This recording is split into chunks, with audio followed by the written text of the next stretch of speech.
성도 여러분 반갑습니다. 추석 연휴가 시작되는 날입니다.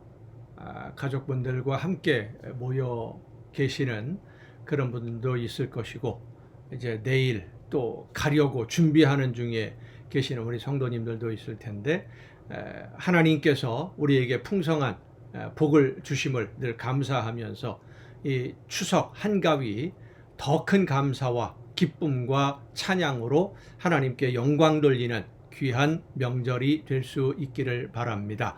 오늘 우리가 함께 은혜를 나눌 본문 말씀 마가복음 13장입니다. 마가복음 13장 32절부터 37절까지에 있는 말씀 봉독합니다. 마가복음 13장 32절부터 37절입니다. 그러나 그날과 그때는 아무도 모르나니 하늘에 있는 천사들도 아들도 모르고 아버지만 아시느니라. 주의하라, 깨어 있으라. 그때가 언제인지 알지 못함이라. 가령 사람이 집을 떠나 타국으로 갈 때에 그 종들에게 권한을 주어 각각 사물을 맡기며 문지기에게 깨어 있으라 명함과 같으니, 그러므로 깨어 있으라. 집주인이 언제 올는지, 혹 저물 때일는지 밤중일는지 닭 울 때일는지 새벽일는지 너희가 알지 못함이라. 그가 호련히 와서 너희가 자는 것을 보지 않도록 하라. 깨어 있으라. 내가 너희에게 하는 이 말은 모든 사람에게 하는 말이니라 하시니라. 아멘. 이제 이런 명절이 되면 손님들을 많이 맞이하게 되지요. 오래간만에 친척들이 다 모이게 되는데, 전혀 생각하지 않고 있을 때 갑자기 손님이 오면 어떻게 됩니까? 아주 당황스럽습니다. 이렇게 명절 때처럼 이제 같이 모인다, 누구누구 온다 미리 연락하고 그렇게 모인다면 뭐 당황할 거는 없죠. 준비하기가 좀 힘들어서 그렇겠지만 음식 준비하고 뭐 여러 가지 준비해야 되니까. 그런데 전혀 예상하지 않고 있었는데 전혀 예상하지 않았던 사람이 갑자기 온다면, 그런데 그 손님이 아주 중요한 손님이라고 한다면 더 당황할 수밖에 없지요. 예수님이 이 땅에 심판하러 다시 오시는 그날, 아무도 모르게 갑자기 다가온다라고 오늘 본문은 말씀해 주고 있습니다.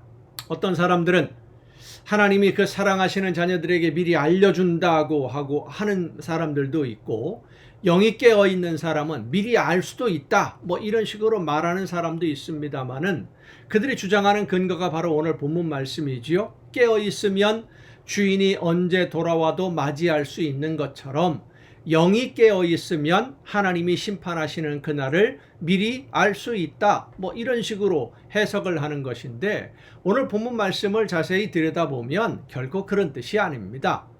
예수님이 언제 오실지에 대해서는 아무도 모른다. 아들도 모르고 천사들도 모르고 아버지 하나님만이 아신다라고 분명하게 말씀을 해주십니다. 하나님밖에는 모른다. 그러면 깨어 있으라는 것은 무슨 뜻입니까?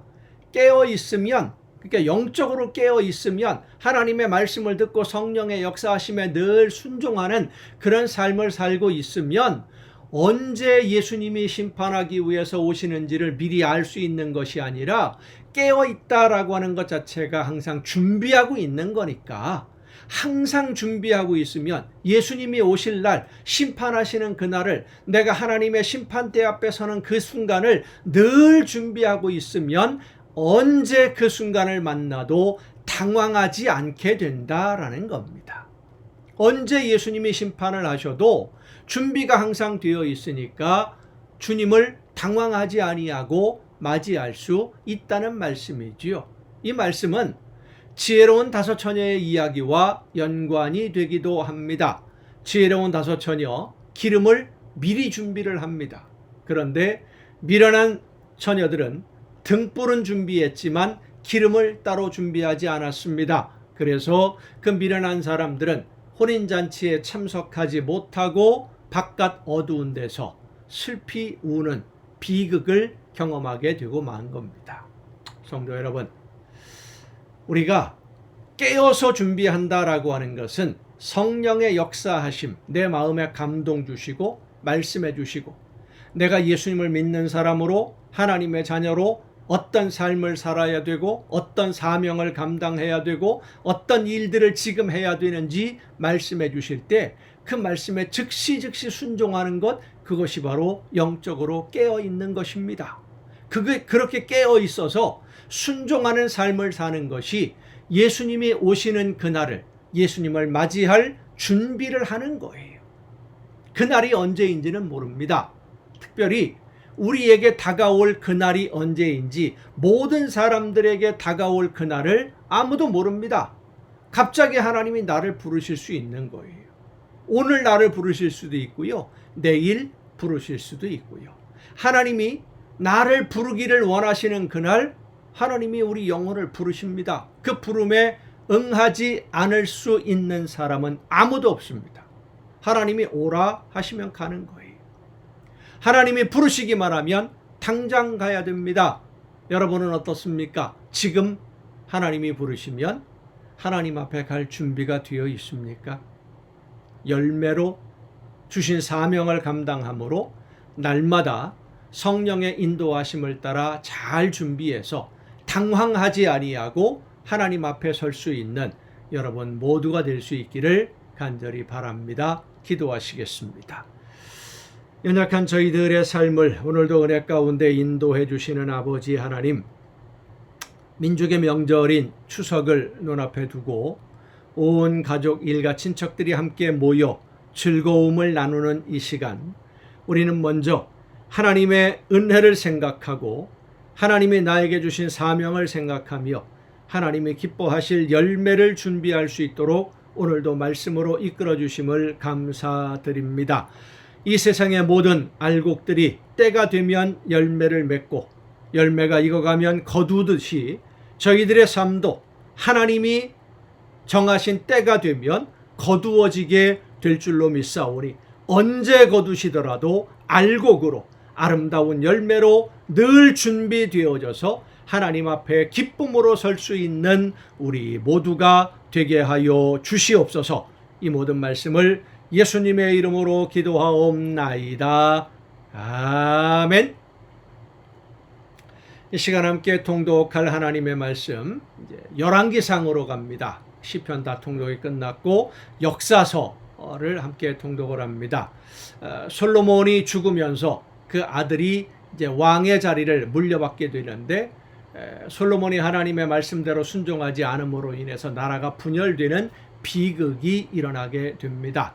나라가 둘로 나누어지는 비극은 물론 그 아들의 영향도 있습니다만은 솔로몬이 우상을 숭배하고 하나님의 말씀을 거역하는, 하나님이 경고해 주셨음에도 듣지 않는 이 죄악으로 인한 것이고, 또 그 아들 되는 솔로몬의 아들이 무모한 통치 방식으로 백성들에게 큰 고통을 안겨주었기 때문에 결국 나라가 둘로 나누어지게 되는데, 이 분열로 인해서 이스라엘은 바벨론 포로에서 돌아올 때까지 서로를 미워하는 원수로 나누어진 나라로 지내야만 하게 되는 그 시작이 바로 이제 오늘 우리가 통독할 내용들입니다. 열왕기상 12장부터 함께 통독을 하겠습니다. 르호보암이 세겜으로 갔으니 이는 온 이스라엘이 그를 왕으로 삼고자 하여 세겜에 이르렀음이더라. 느밧의 아들 여로보암이 전에 솔로몬 왕의 얼굴을 피하여 애굽으로 도망하여 있었더니 이제 그 소문을 듣고 여전히 애굽에 있는 중에 무리가 사람을 보내 그를 불렀더라. 여로보암과 이스라엘의 온 회중이 와서 르호보암에게 말하여 이르되, 르호보암은 솔로몬의 아들입니다. 왕의 아버지가 우리의 멍에를 무겁게 하였으나 왕은 이제 왕의 아버지가 우리에게 시킨 고역과 매운 무거운 멍에를 가볍게 하소서. 그리하시면 우리가 왕을 섬기겠나이다. 르호보암이 대답하되 갔다가 3일 후에 다시 내게로 오라 하매 백성이 가니라. 여기서 이스라엘 지파들, 그러면 이제 유다 지파를 제외한 나머지 다른 지파를 보통 이스라엘 지파들이라고 표현을 합니다. 르호보암 왕이 그의 아버지 솔로몬의 생전에 그 앞에 모셨던 노인들과 의논하여 이르되, 너희는 어떻게 충고하여 이 백성에게 대답하게 하겠느냐? 대답하여 이르되, 왕이 만일 오늘 이 백성을 섬기는 자가 되어 그들을 섬기고 좋은 말로 대답하여 이르시면 그들이 영원히 왕의 종이 되리이다 하나 왕이 노인들이 자문하는 것을 버리고 자기 앞에 모셔 있는 자기와 함께 자라난 어린 사람들과 의논하여 이르되 너희는 어떻게 자문하여 이 백성에게 대답하게 하겠느냐? 백성이 내게 말하기를 왕의 아버지가 우리에게 매운 멍에를 가볍게 하라 하였느니라. 함께 자라난 소년들이 왕께 아뢰어 이르되 이 백성들이 왕께 아뢰기를 왕의 부친이 우리의 멍에를 무겁게 하였으나 왕은 우리를 위하여 가볍게 하라 하였은즉 왕은 대답하기를 내 새끼손가락이 내 아버지의 허리보다 굵으니 내 아버지께서 너희에게 무거운 멍에를 메게 하였으나 이제 나는 너희의 멍에를 더욱 무겁게 할지라. 내 아버지는 채찍으로 너희를 징계하였으나 나는 전갈 채찍으로 너희를 징계하리라 하소서. 한마디로 말해서 그렇지요. 그 사람들이 설 맞아서 그렇습니다. 되게 맞아야 정신을 번쩍 차립니다. 강하게 나가야 됩니다. 뭐 이런 식으로 이제 충고를 한 겁니다. 근데 르호보암이 그들의 그 충고를 받아들였어요. 3일 만에 여로보암과 모든 백성이 르호보암에게 나왔으니 이는 왕이 명령하여 이르기를 3일 만에 내게로 다시 오라 하였습니다.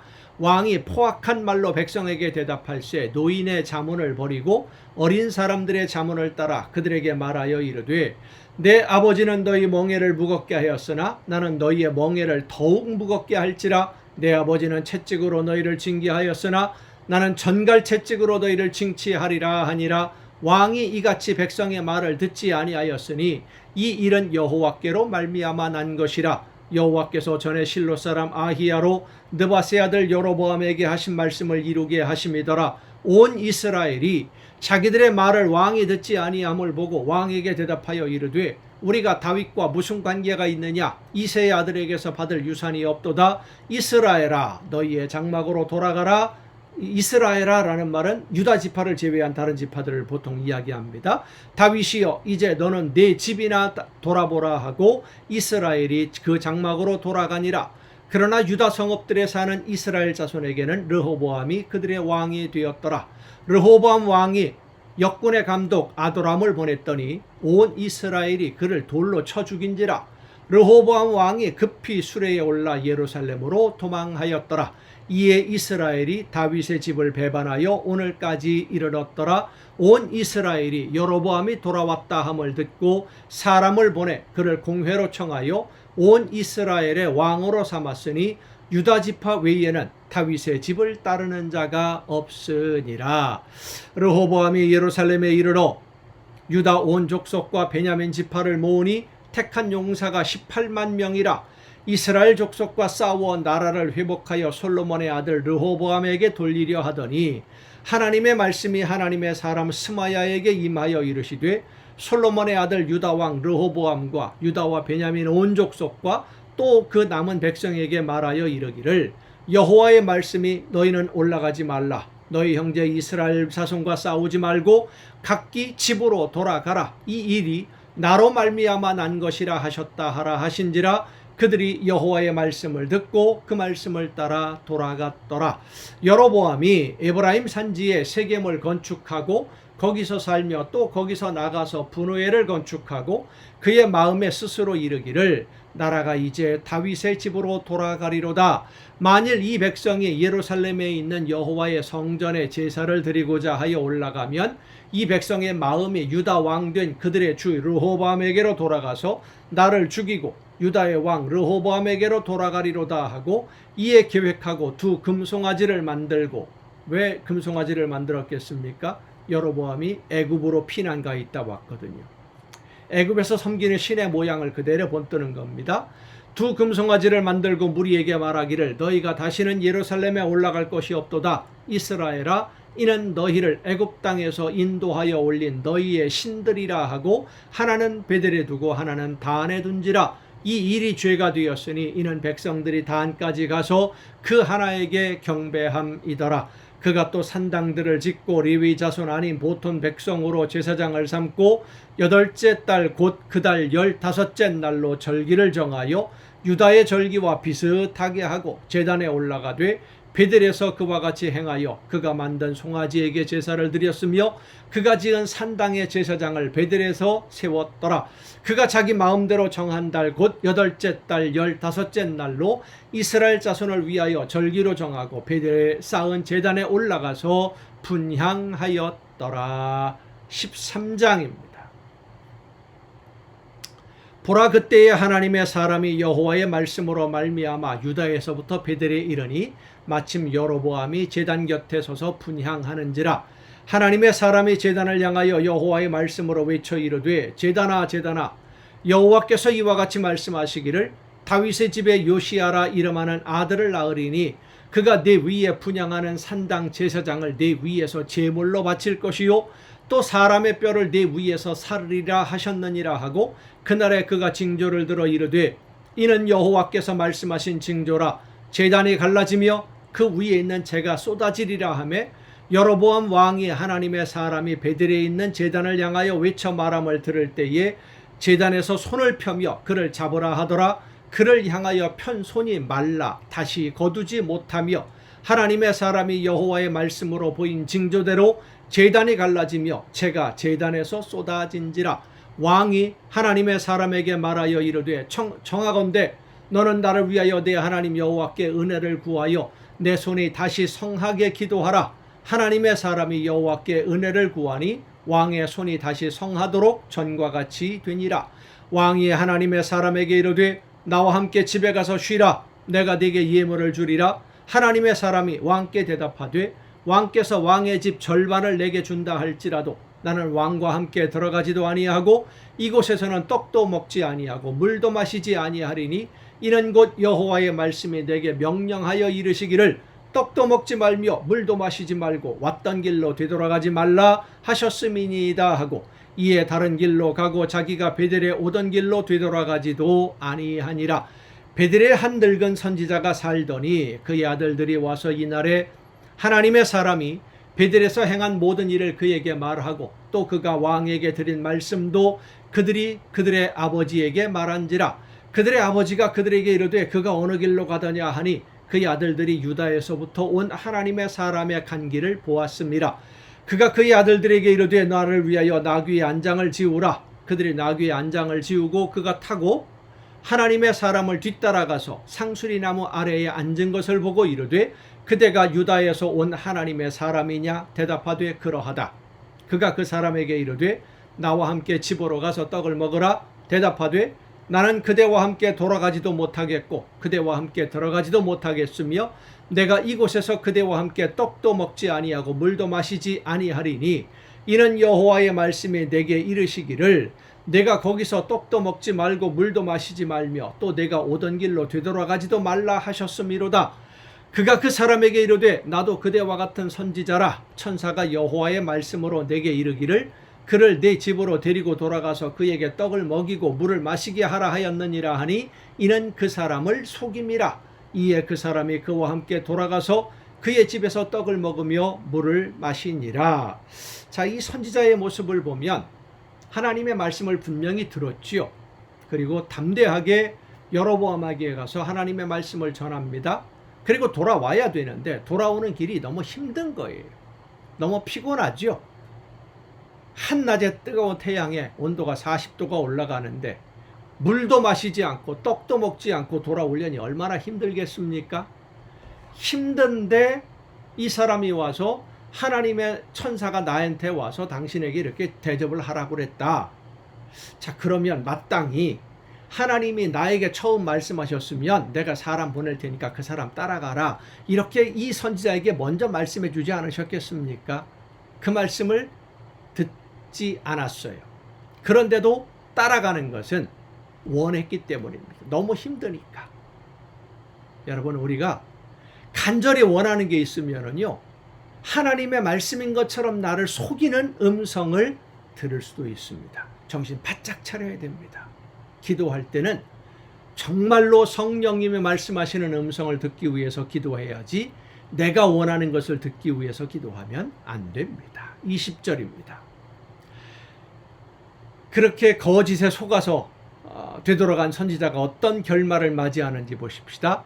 그들이 상 앞에 앉아 있을 때에 여호와의 말씀이 그 사람을 데려온 선지자에게 임하니 그가 유다에서부터 온 하나님의 사람을 향하여 외쳐 이르되 여호와의 말씀에 내가 여호와의 말씀을 어기며 내 하나님 여호와께서 내게 내리신 명령을 지키지 아니하고 돌아와서 여호와가 너더러 떡도 먹지 말고 물도 마시지 말라 하신 곳에서 떡을 먹고 물을 마셨으니 네 시체가 네 조상들의 묘실에 들어가지 못하리라 하셨느니라 하니라. 그가 자기가 데리고 온 선지자가 떡을 먹고 물을 마신 후에 그를 위하여 나귀의 안장을 지우니라. 이에 그 사람이 가더니 사자가 길에서 그를 만나 물어 죽이매 그의 시체가 길에 버림받으니 나귀는 그 곁에 서 있고 사자도 그 시체 곁에 서 있더라. 지나가는 사람들이 길에서 버린 시체와 그 시체 곁에 선 사자를 보고 그 늙은 선지자가 사는 성읍에 가서 말한지라. 그 사람을 길에서 데리고 돌아간 선지자가 듣고 말하되 이는 여호와의 말씀을 어긴 사람의 하나님의 사람이로다. 여호와께서 그에게 하신 말씀과 같이 여호와께서 그를 사자에게 넘기심에 사자가 그를 찢어 죽였도다 하고 이에 그의 아들들에게 말하여 이르되 나를 위하여 나귀의 안장을 지우라. 그들이 안장을 지우매 그가 가서 본즉 그의 시체가 길에 버림받으었고 나귀와 사자는 그 시체 곁에 서 있는데 사자가 시체를 먹지도 아니하였고 나귀를 찢지도 아니하였더라. 늙은 선지자가 하나님의 사람의 시체를 들어 나귀에 실어 가지고 돌아와 자기 성읍으로 들어가서 슬피 울며 장사하되 곧 그의 시체를 자기의 묘실에 두고 오호라 내 형제여 하며 그를 위하여 슬피 우니라. 그 사람을 장사한 후에 그가 그 아들들에게 말하여 이르되 내가 죽거든 하나님의 사람을 장사한 묘실에 나를 장사하되 내 뼈를 그의 뼈 곁에 두라. 그가 여호와의 말씀으로 베들에 있는 제단을 향하고 또 사마리아 성읍들에 있는 모든 산당을 향하여 외쳐 말한 것이 반드시 이룰 것임이니라. 여로보암이 이 일 후에도 그의 악한 길에서 떠나 돌이키지 아니하고 다시 일반 백성을 산당의 제사장으로 삼되 누구든지 자원하면 그 사람을 산당의 제사장으로 삼았으므로 이 일이 여로보암의 집에 죄가 되어 그 집이 그 땅 위에서 끊어져 멸망하게 되니라. 114장입니다. 열왕기상 14장. 그때에 여로보암의 아들 아비야가 병든지라. 여로보암이 자기 아내에게 이르되 청하건대 일어나 변장하여 사람들이 그대가 여로보암의 아내임을 알지 못하게 하고 실로로 가라. 거기 선지자 아히야가 있나니 그는 이전에 내가 이 백성의 왕이 될 것을 내게 말한 사람이니라. 그대의 손에 떡 10개와 과자와 꿀 1병을 가지고 그에게로 가라. 그가 그대에게 이 아이가 어떻게 될지를 알게 하리라. 여로보암의 아내가 그대로 하여 일어나 실로로 가서 아히야의 집에 이르니 아히야는 나이가 많아 눈이 어두워 보지 못하더라. 여호와께서 아히야에게 이르시되 여로보암의 아내가 자기 아들이 병들었으므로 네게 물으러 오나니 너는 이러이러하게 대답하라. 그가 들어올 때에 다른 사람인 체함이니라. 그가 문으로 들어올 때에 아히야가 그 말소리를 듣고 말하되 여로보암의 아내여 들어오라. 네가 어찌하여 다른 사람인 체하느냐. 내가 명령을 받아 흉한 일을 네게 전하리니 가서 여로보암에게 말하라. 이스라엘의 하나님 여호와의 말씀이 내가 너를 백성 중에서 들어 내 백성 이스라엘의 주권자가 되게 하고 나라를 다윗의 집에서 찢어내어 내게 주었거늘 너는 내 종 다윗이 내 명령을 지켜 전심으로 나를 따르며 나 보기에 정직한 일만 행하였음과 같지 아니하고 네 이전 사람들보다도 더 악을 행하고 가서 너를 위하여 다른 신을 만들며 우상을 부어 만들고 나를 노엽게 하고 나를 네 등 뒤에 버렸도다. 그러므로 내가 여로보암의 집에 재앙을 내려 여로보암에게 속한 산에는 이스라엘 가운데 매인자나 노인자나 다 끊어버리되 거름더미를 쓸어버림같이 여호와의 집을 말갛게 쓸어버릴지라. 여로보암에게 속한 자가 성읍에서 죽은즉 개가 먹고 들에서 죽은즉 공중의 새가 먹으리니 이는 여호와께서 말씀하셨음이니라 하셨나니 너는 일어나 네 집으로 가라. 네 발이 성읍에 들어갈 때에 그 아이가 죽을지라. 온 이스라엘이 그를 위하여 슬퍼하며 장사하려니와 여로보암에게 속한 자는 오직 이 아이만 묘실에 들어가리니 이는 여로보암의 집 가운데에서 그가 이스라엘의 하나님 여호와를 향하여 선한 뜻을 품었음이니라. 여호와께서 이스라엘 위에 한 왕을 일으키신즉 그가 그날에 여로보암의 집을 끊어버리리라. 언제냐 하니 곧 이제라. 여호와께서 이스라엘을 쳐서 물에서 흔들리는 갈대같이 되게 하시고 이스라엘을 그의 조상들에게 주신 이 좋은 땅에서 뽑아 그들을 강 너머로 흩으시리니 그들이 아세라상을 만들어 여호와를 진노하게 하였음이니라. 여호와께서 여로보암의 죄로 말미암아 이스라엘을 버리시리니 이는 그도 범죄하고 이스라엘로 범죄하게 하였음이니라 하니라. 여로보암의 아내가 일어나 디르사로 돌아가서 문지방에 이를 때에 그 아이가 죽은지라. 온 이스라엘이 그를 장사하고 그를 위하여 슬퍼하니 여호와께서 그의 종 선지자 아히야를 통하여 하신 말씀과 같이 되었더라. 여로보암의 그 남은 행적 곧 그가 어떻게 싸웠는지와 어떻게 다스렸는지는 이스라엘 왕 역대 지략에 기록되니라. 여로보암이 왕이 된 지 20년이라. 그가 그의 조상들과 함께 자매 그의 아들 나답이 대신하여 왕이 되니라. 솔로몬의 아들 르호보암은 유다 왕이 되었으니 르호보암이 왕위에 오를 때의 나이가 41세라. 그러니까 이스라엘은 북왕국, 유다 그러면 남쪽 왕국 이렇게 이제 갈라지게 됩니다. 여호와께서 자기 이름을 두시려고 이스라엘 모든 지파 가운데에서 택하신 성읍 예루살렘에서 17년 동안 다스리니라. 그의 어머니의 이름은 나아마요 암몬 사람이더라. 유다가 여호와 보시기에 악을 행하되 그의 조상들이 행한 모든 일보다 뛰어나게 하여 그 범한 죄로 여호와를 노엽게 하였으니 이는 그들도 산 위에와 모든 푸른 나무 아래에 산당과 우상과 아세라상을 세웠음이라.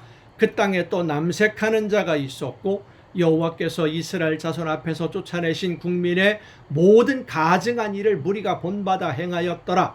르호보암 왕 제5년에 애굽의 왕 시삭이 올라와서 예루살렘을 치고 여호와의 성전의 보물과 왕궁의 보물을 모두 빼앗고 또 솔로몬이 만든 금방패를 다 빼앗은지라. 르호보암 왕이 그 대신 노스로 방패를 만들어 왕궁 문을 지키는 시위대 대장의 손에 맡김에 왕이 여호와의 성전에 들어갈 때마다 시위하는 자가 그 방패를 들고 갔다가 시위소로 도로 가져갔느니라.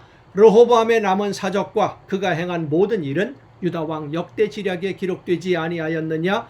르호보암과 여로보암 사이에 항상 전쟁이 있으니라.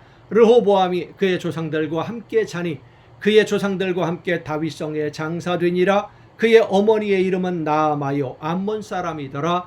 그의 아들 아비암이 대신하여 왕이 되니라. 아멘. 역사를 보면 르호보암 왕이 왕자리에 올라간 지 5년 만에, 그러니까 솔로몬이 죽고 5년 만에 예루살렘 왕궁과 성전에 있는 모든 금은 기물들을 다 빼앗겼습니다. 5년도 못 간 거예요, 제대로. 하나님께서 놀라운 은혜와 복을 주셨는데 다윗을 보고 그 아들 솔로몬이 하나님의 말씀대로 순종하지 않으니까 그 아들 때에 5년이 채 못 되어서 모든 것을 잃어버리고 맙니다. 기억하시길 바랍니다. 하나님의 말씀에 순종할 때에 복을 누리지만 그 말씀을 떠나 불순종하면 모든 것, 하나님이 주셨던 모든 것 다 거두어 가신다는 것입니다. 잊지 마시기를 바랍니다. 내일은 우리 민족의 명절인 추석입니다. 추석날에도 이 가정예배는 8시에 계속됩니다. 온 가족이 함께 즐거워하되 하나님 앞에서 기뻐하고 감사함으로 더 많은 복을 받아 누릴 수 있기를 바랍니다. 내일 뵙겠습니다.